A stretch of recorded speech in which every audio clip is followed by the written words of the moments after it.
В момента се намираме в град Елин Пелин, на улица Лесновска, която я рехабилитираме.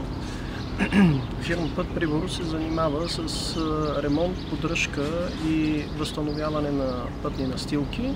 Също така извършваме и зимно поддържане. Нашата основна дейност е рехабилитация на пътни настилки и то посредством полагането на тънки настилки за износващи пластове.